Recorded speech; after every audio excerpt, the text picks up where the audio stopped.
Syekh Fadil Al-Bantani bin Haji Abu Bakar Al-Bantan lahir sekitar tahun 1287 atau bertepatan pada tahun 1870 di Banten, Jawa Barat. Banten memang ramai melahirkan ulama yang terkenal. Antara yang terkenal di seluruh dunia Islam ialah Syekh Nawawi Al-Bantani yang diakui oleh dunia Islam dengan gelar Imam Nawawi Ats-Tsani, Imam Nawawi yang kedua.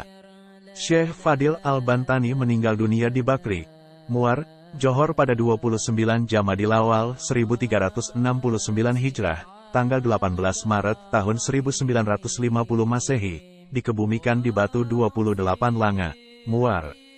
Syekh Fadil Al-Bantani melepas masa lajangnya dengan menikahi istri yang pertama.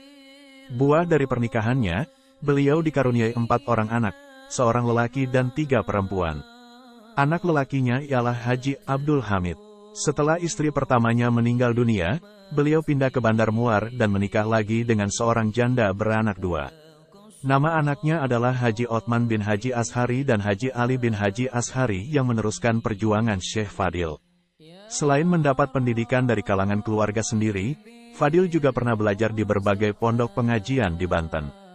Ketika belajar di berbagai pesantren di Banten, Syekh Fadil telah mengenal beberapa tarikat yang berada di Banten. Di antaranya, tarikat Qadiriyah yang tersebar di seluruh Jawa yang dibawa oleh murid-murid Syekh Ahmad Khatib bin Abdul Ghaffar Sambas, lahir 1217 Hijrah, 1802 Masihi, wafat 1289 Hijrah, 1872 Masihi, yaitu Syekh Abdul Karim Al-Bantani, wafat 18 Safar 1315 Hijrah, 19 Julai 1897 Masihi. Oleh karena itu, Fadil dipercayai juga menjadi mursyid selanjutnya. Sekitar usia 30-an, barulah beliau melanjutkan pendidikannya di Makkah. Setelah selesai belajar di Makkah, beliau kembali ke tanah air, dan setelah berada di Mekah, Fadil menerima pula tarikat Tijaniyah, walau bagaimanapun tidak jelas daripada siapa beliau menerima tarikat itu. Selain belajar, di Makkah beliau membantu saudara sepupunya Hajah Halimah mengurus jemaah haji. Murid-murid Syekh Fadil diantaranya, Sahibus Sama Haji Ahmad Awang yang pernah menjadi mufti kerajaan Johor.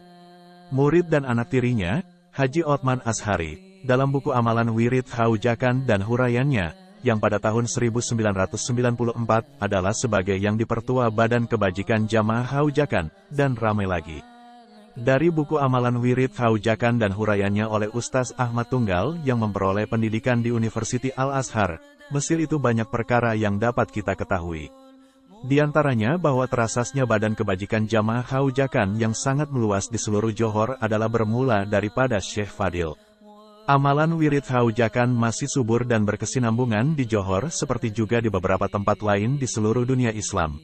Pada pandangan penulis, walaupun ada golongan anti amalan sufi yang menuduh bahwa orang-orang sufi mengamalkan perkara-perkara bid'ah dan khurafat, tuduhan melulu seperti itu tidak berasas sama sekali karena wirid haujakan dan beberapa amalan golongan sufi selainnya juga bersumberkan Al-Quran dan As-Sunnah.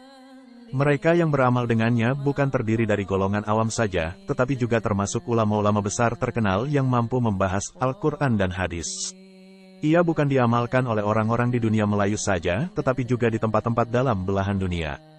Penulis tidak sependapat dengan beberapa pandangan yang menuduh bahwa apabila beramal mengikut sufi mengakibatkan ketinggalan dalam membina kemajuan duniawi, karena ternyata tidak sedikit golongan sufi yang menghasilkan karya, mencetuskan pemikiran yang bernas maju, menghasilkan sesuatu pemikiran baru pada setiap zaman dan lain-lain.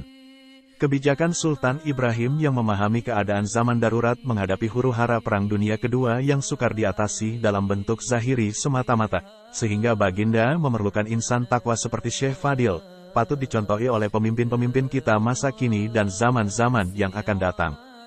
Setelah kita mengetahui dalam dunia sekarang bahwa nyawa seolah-olah tiada harganya, situasi dunia yang tiada ketentuannya, termasuk dunia Melayu juga, maka patutlah umat Islam Melayu memperbanyak zikir, wirid, selawat dan lain-lain sejenisnya demi kebaikan dan ketahanan diri muslimin dan dunia Melayu sejagat.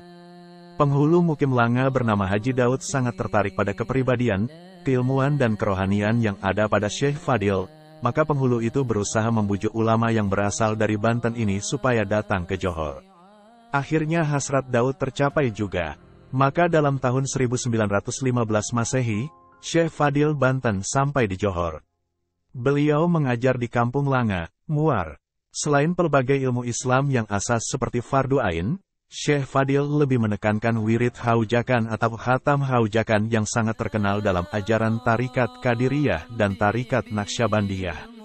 Syekh Fadil melebarkan sayap dakwahnya bukan hanya di Kampung Langa tetapi juga termasuk dalam Bandar Maharani, Muar, Bakri, Bukit Kepong dan tempat-tempat lainnya.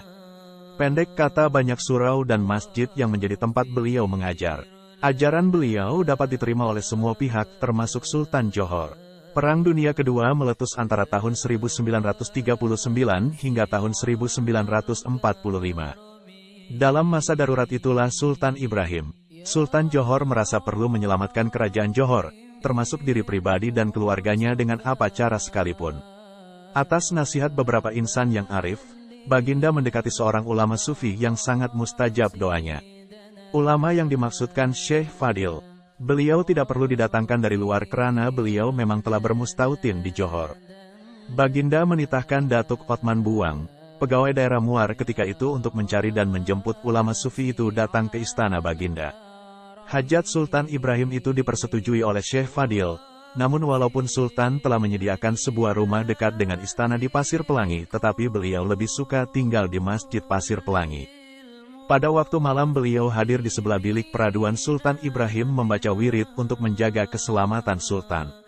Walau bagaimanapun untuk lebih mudah melakukan pelbagai amalan wirid dan munajat kepada Allah, beliau memilih masjid yang lebih banyak berkahnya dari rumah. Oleh itu Fadil lebih banyak melakukannya di dalam masjid.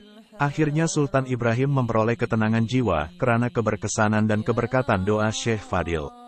Selanjutnya Perang Dunia Kedua selesai dan Baginda memberikan anugerah kepada ulama sufi tersebut.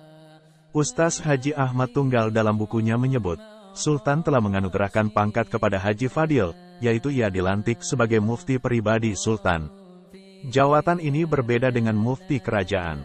Mufti pribadi adalah bertanggung jawab kepada Sultan. Ia memberi nasihat dan fatwa jika dikehendaki oleh Sultan. Selain anugerah yang berupa kedudukan itu, Sultan Ibrahim juga membiayai Fadil dan istrinya menunaikan ibadah haji, dan memberikan hadiah-hadiah yang tidak terkira besar dan banyaknya. Sumbangan yang tiada terhingga besarnya kepada Sultan Ibrahim, ialah beliau telah membuka pintu kebebasan seluas-luasnya kepada Syekh Fadil untuk menumbuhkan kumpulan-kumpulan wirid haujakan di seluruh kerajaan Johor tanpa sebarang halangan. Berdasarkan tulisan Ustaz Haji Ahmad Tunggal, peringkat awal pembentukan kumpulan tersebut di Pontian diketuai oleh Haji Ahmad Syah. Di Batu Pahat oleh Kiai Saleh. Di Muar oleh Haji Abdul Majid dan di Mersing oleh Haji Siraj bin Marzuki.